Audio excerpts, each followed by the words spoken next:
Hello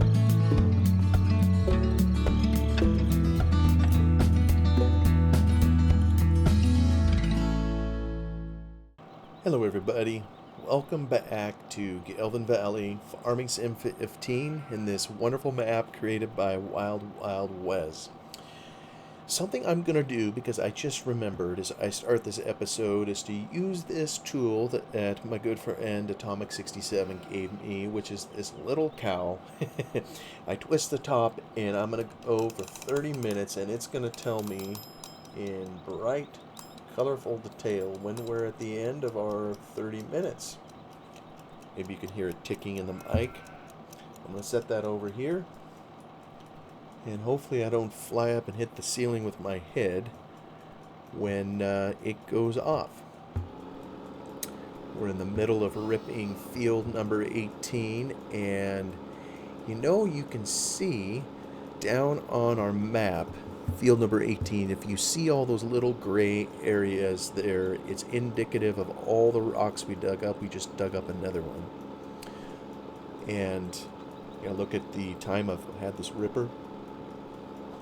Appears we just slipped past the 3-hour mark.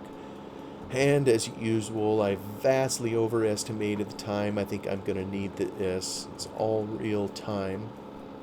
But I don't know. I'll continue whittling the time down. It's a big field, biggest one I think that we own. So I am looking forward to the kinds of crops that I'm going to be able to get out of here. There, just rolled out another rock. Oh yes, I hear that tick tick tick tick ticking away.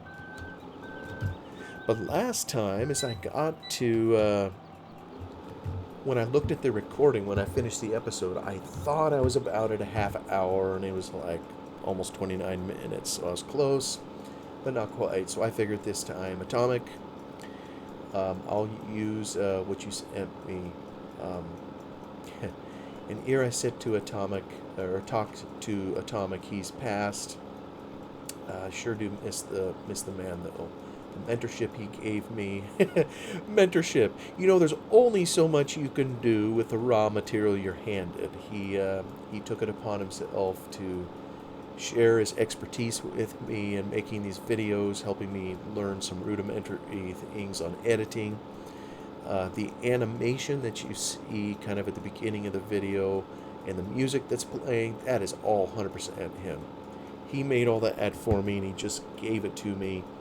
And so of course I'm going to use it, and I don't know how long my burgeoning YouTube career here will last, but suffice it to say, I am probably never going to change that. And I think of him every time I see it. So I figure I can use his timer to try to help me keep straight on when we come up on 30 minutes. So that cow is going to ding in the background, and I will probably jump higher than you guys will. The last episode, I think I was sharing about this placeable fire I've been working on. Hopefully I'm not boring people. I'm just trying to explain some of the modding process. If you haven't ever tried it before, it's a whole new dimension to this game. I think we've talked about this before. I kind of look at the game as a three-pronged stool. One is just playing it outright, kind of as it is. That's probably where most people are. A second leg of the stool is when you learn to mod it and take on some of the challenges of doing that. Come on, pick up there.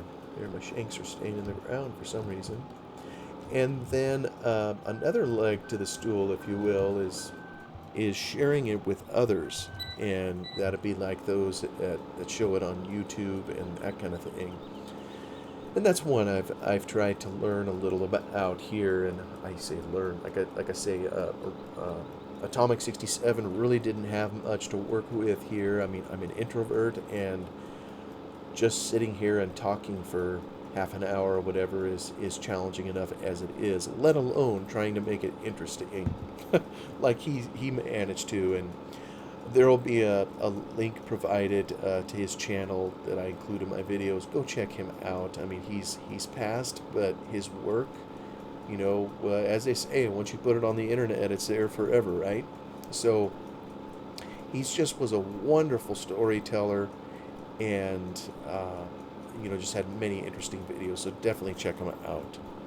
I think his widow is still maintaining his account and keeping those going. So hopefully we'll have them there to enjoy for a long period of time yet. I tell you what, it's challenging turning around and being able to see. And by the way, I think this is a mod that I added last time. You may have noticed when I was backing up with this thing.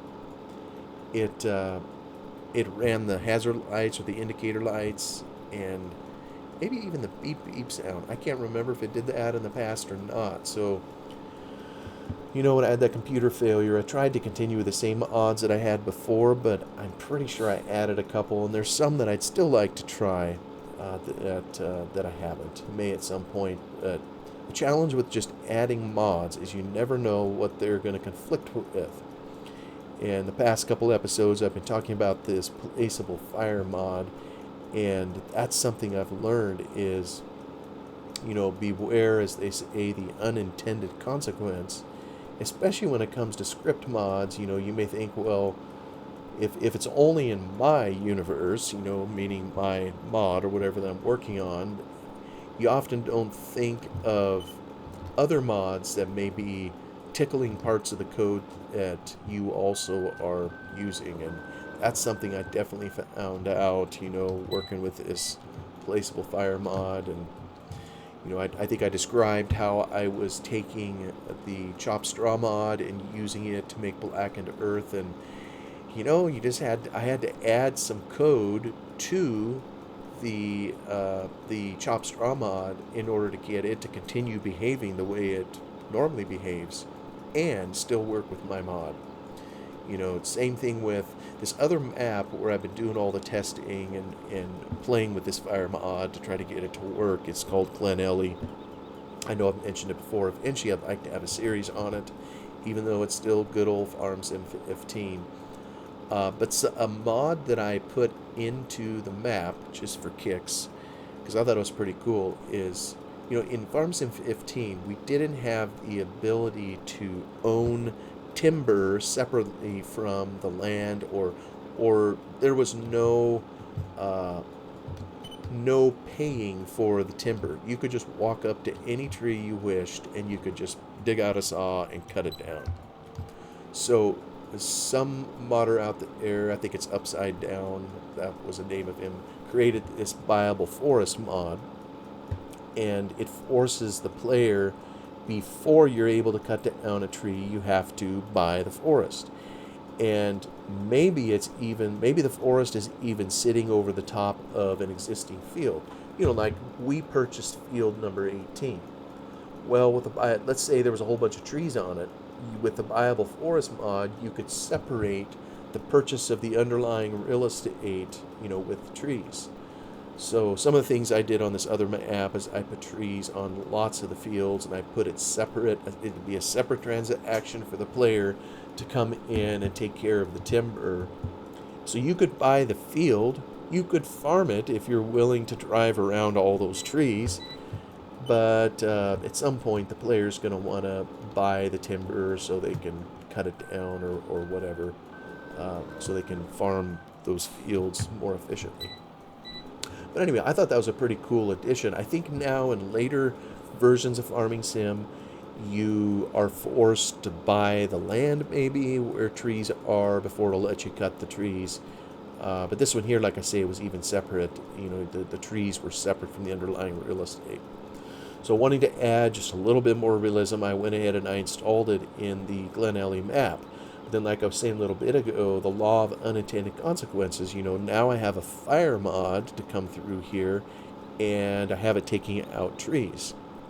Well, what does it do with the trees that are, within this viable forest mod? So, kind of like with the chopped straw mod, I had to go make some modifications to this other guy's code so that it would still work on my app, so the player could still buy forests, and that the fire would destroy those forests. And so presumably, and I'm still kind of testing it, presumably the value of the forest, I think it's based on number of trees. So yeah, maybe it won't change the value because, like I say, it's basically swapping one tree for another. But if it's just a blackened tree, maybe it won't cost as much as a regular tree.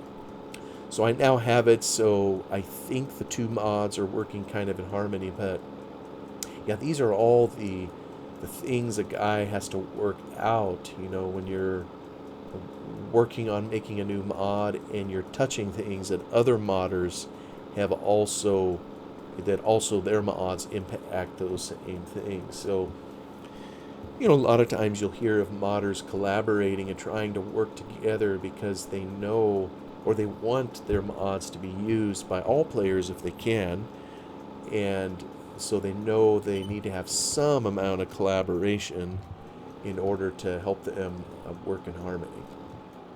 And some of that is kind of painful to do, especially for someone like me. I'm not a computer programmer, so it's it's tough enough just to make the mod at the get-go to get it to do what I want it to do, let alone figure out what all other mods are being impacted by it. So that's one of the things I had to work on with it.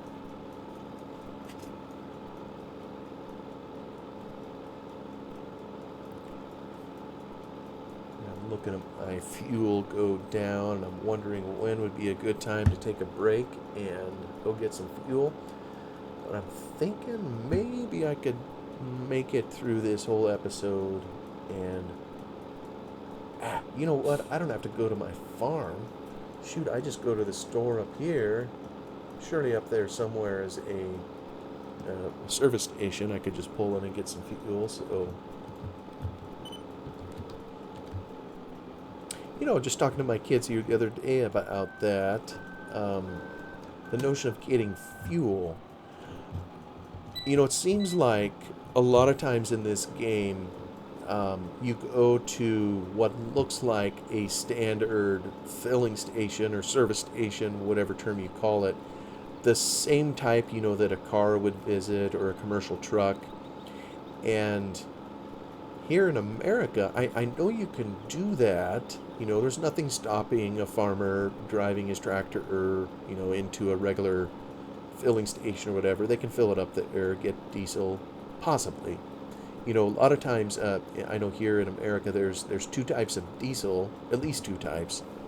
One is road diesel, that the heavy trucks, that haul heavy haulers cross country or whatever. Indeed, anybody that drives a truck on a road, that's the type of diesel you put in it. And it's got a special tax on it, I think, for the roads, a road tax. Because obviously those heavy trucks, they do a lot of damage to the roads.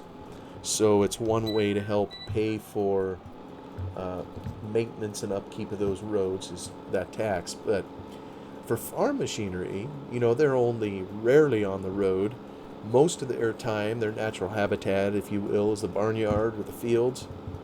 And so there's a separate kind of diesel you can purchase, that doesn't have the road tax in it because, they're just not on the road and not taking up a lot of time on it. So a lot of times I know here in America, I don't know that a standard filling station will offer off-road diesel, if you will, but they offer the over-the-road diesel. So I guess I say all that a farmer could take his tractor to a filling station, but you're probably going to fill it with the more expensive road diesel that they would put in the heavy trucks. So farmer just isn't going to have incentive to do that. So most of the time here, I know I've mentioned before, I worked on Lone Oak Farms in my growing up years. We had two separate tanks on the farm, and if it was for a truck or anything that was going to be over the road, we used the road diesel. That's what got put in it. And if it was for a combine or tractor or whatever, well, then we used the off-road. And so, but routinely you see on a map in here, where you can fuel up at a filling station, and sometimes on maps that's like the only option that you have. I kind of think in this one here, which is based on an Irish setting, if I'm not mistaken, maybe the UK also, it's really the only option that the player has, unless the player has a placeable of some kind, placeable fuel tank they can put on their farm, or they just go purchase fuel at the filling station and they put it in their own trailer and then, kind of use it as they wish. But kind of a question I guess I would just throw out there is, I don't know, I only know what's done in my little tiny neck of the woods. Is it common in Europe or the UK to where farmers will fill their, oh my, where did that go? Oh, there it is. That rock for a second disappeared. But is it common that they would do that at a regular filling station, or do most of them have delivery on the farm? Yeah, I guess like I started saying, I was talking to my kids about that ad. We were driving by my parents' place, and Dad has a couple fuel tanks sitting out there. One has gas, and one has off-road diesel for a tractor that he has. And so they're just asking, well, how do you get that? It's like, well, you just buy a tank and you set up the services for having it delivered to your home. I mean, it's really pretty simple. And I said, yeah, although anymore you don't want to have a buried fuel tank. I know at a service station those are all buried, but there's enormous regulations with those anymore, and for good reason. I mean, there's actually, that makes me think of some other things to share. I know on Lone Oak for a number of years they had in-ground fuel tanks, and then I know the regulations were changing, so they ripped them out of the ground. I think there's like a certain size you're allowed to have. Maybe it's a 500 gallons. But basically, what they don't want you doing is burying a fuel tank that then leaks and causes a problem, and fuel is leaching into the soil. And I know on Lone Oak we had some massive fuel tanks there, and when they pulled them up, there wasn't any leaks or anything, which was good. But a lot of times, some of those metal tanks can leak quite a bit and lose fuel into the ground. And of course, then you have expense with the loss of the fuel, and then when the government finds it out, they're going to come take a piece of you too for environmental cleanup. And there's a cousin of mine that's a farmer kind of in the area. I know he told me that one time. I forget how much he said of fuel that was lost, but they had, I don't know if they had some delivered to the farm, and they had some extra, needed a place to store it. So there was a neighbor farmer that had a tank they could put it in, and it happened to be an in-ground tank. So they put it in the tank. Well, then they went to retrieve the fuel, and they go in there, and it's like bone dry. There's like not a shred of the diesel left. And so they talked to us like, well, did you use it? And the guy's like, well, no, I didn't use your fuel. You were borrowing the tank. Well, come to find out, it had a leak, and all of the fuel leached into the soil, around the tank. And I think my cousin told me, he said, as frustrating as it was, I think he self-reported and had to then pay the cost of cleanup.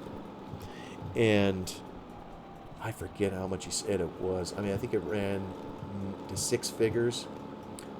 The cost of hauling that dirt off, I mean, I think they got to haul it off to an incinerator to get rid of all the fuel in it, so they can put it back in there and have pristine soil. So I mean, it's a huge deal. And I think anymore in the modern tanks, I mean, I really don't know what's underground, but I think they put them now in concrete bunkers. They may still be metal, but I guess maybe the fuel degrades the metal kind of over time, and so it can make for leaks.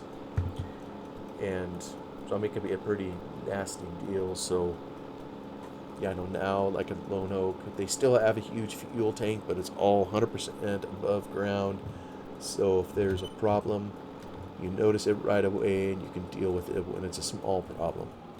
I think, some of the regulations that are there are just to, it's like if you're going to put it in the ground, there's certain things you're going to do so that when, not if, when your tank fails, you have some containment ability, so it doesn't cause an environmental disaster. And I know there's probably opinions all over the board on that stuff. I don't mean to get into that, but, most of us, we don't want to deliberately harm the environment. And so it's probably a reasonable thing they did, and if they just ran into a number of problems with those buried fuel tanks when it wasn't regulated, it seems a reasonable thing to do to ask for more protections if you're going to put a tank in the ground like that. All that to say, I'm down to 9 liters. I got to make sure I don't totally run out and still have... Oh yeah, I see that little icon on my little map up there. Yeah, there's a filling station up there. I might just make it, though, on this field. We'll see here. If I can actually knock this thing out before having to refill. That's probably where I'm going to do it, although I'm down to 8. And I probably got to drive down around a little bit to come back over here to do it.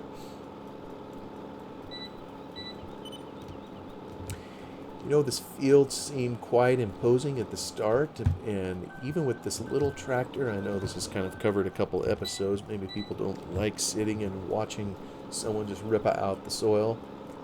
It's actually kind of cathartic just to sit here and rip the ground out, where it was previously in grass, and knowing we're going to do something with it. Pretty sure the next thing I want to do is drag a roller in here to take care of some of the small rocks. And then, that's a big one. Roller ain't going to do anything with that. I'm going to have to just bounce over the top of him.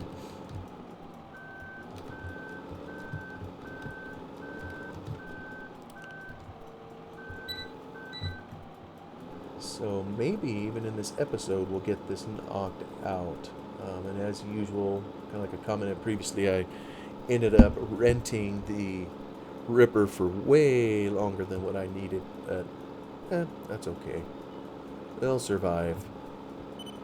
It's just nice to have a little bit of money in the bank. Oh! It's not lifting my shanks.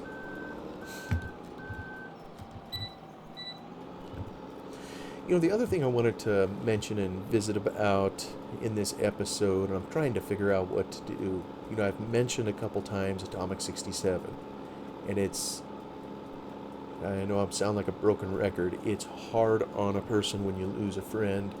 Most of us know what that feels like. We all seem to take a turn at that, and he and I had started another series, and I gotta say about Atomic, he really, in spite of what you see on his channel, his first love when it came to computer gaming wasn't farming sim. How he got started in farm sim videos and everything, I'm not sure I could entirely articulate.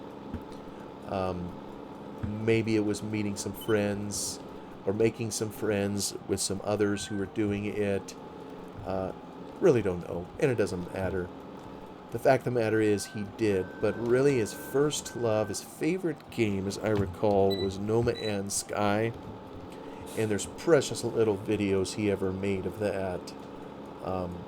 You can check out his channel and see if it's on there. But he continued to periodically do a little bit of farming sim stuff. And I was benefactor of some of that, as he was teaching me some tips and tricks on YouTube and whatnot. One of the ideas he had was to share a map together, and this was on Farm Sim 22, Hobo's Hollow. And what we were going to do was pass the save game back and forth. I would farm it, make an episode on YouTube, and then send the save game to him. Then he would do the same and then pass it back to me, and we were going to do that. And we did. Really, I think he had one full episode on it that he recorded. And I have had several.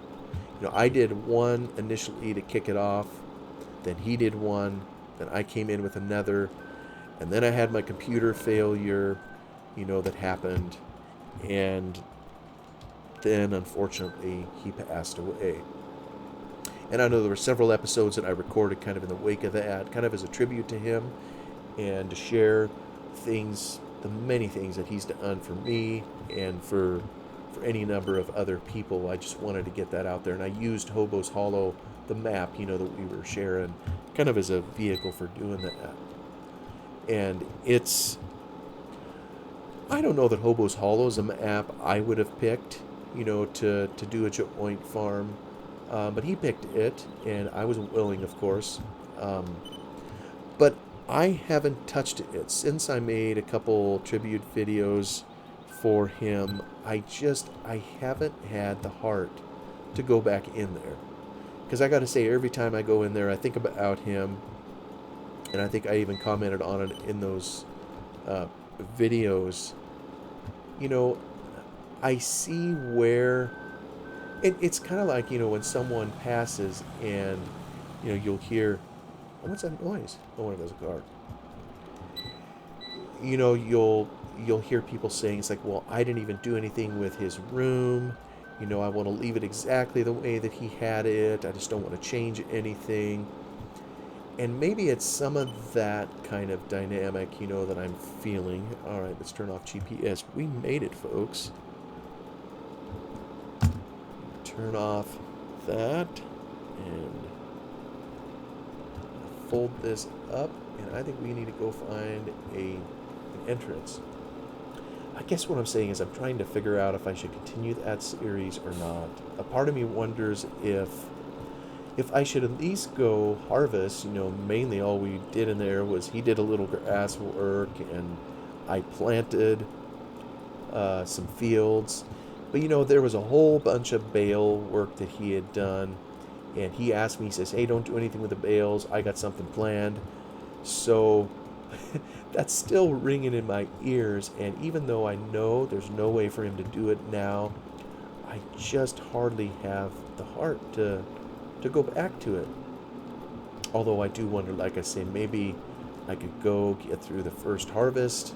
Oh, hey, there's a good old Gelvin cemetery. So, I don't know. What do you guys do, when you have something like this happen?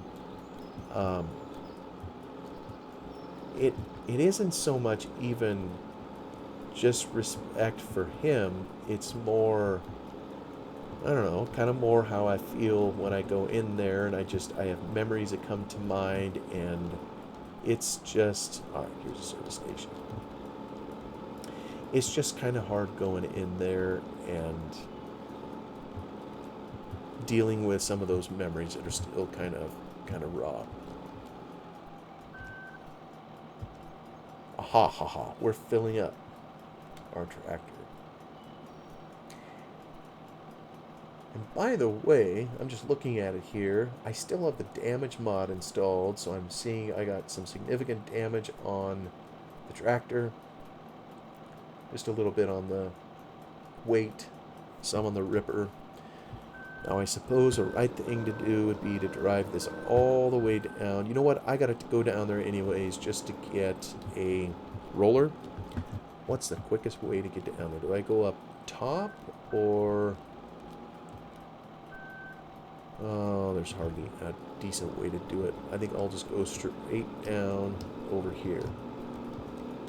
This will take me straight on down the hill. Let me get my indicator lights on like a good fella.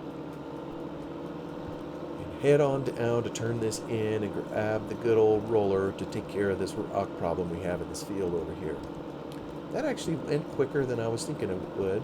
Although, like I say, it took a couple episodes. But anybody that watches this, all one or two of you, if you have any thoughts on that, or how do you deal with that kind of thing? When you lose a friend in the farm sim world, it's, I don't know. I'm just kind of wrestling with it, wondering what I should do that would honor his memory and help me not have a bad day just remembering things that aren't going to happen. I was so looking forward to doing this with him, and it just felt like the rug was pulled out from underneath me. And I know I'm not the only one, I just happen to be the one jibber jabbering on this episode here. Um, Anytime something like that happens, when we have hopes or expectations and they're unfulfilled, it doesn't feel the best, and but I nor can we change it. I mean, some might say, well, it's just life. There isn't anything you can do about it. So no sense belly aching about it, and I guess that's kind of what I'm doing by talking about it in here. And there, I jumped. There was Atomic's bell, if you will, letting us know that 30 minutes had passed. So I'm going to just turn this in off cam, I think, and come back with a roller, and we'll keep working our fields like normal. But thank you so much for coming along for the ride and for listening to this old man talk a little bit about this, that, and the other. Thanks for sharing a part of your day with me. Hope you have a wonderful day, and we will see you on the next one. Goodbye for now.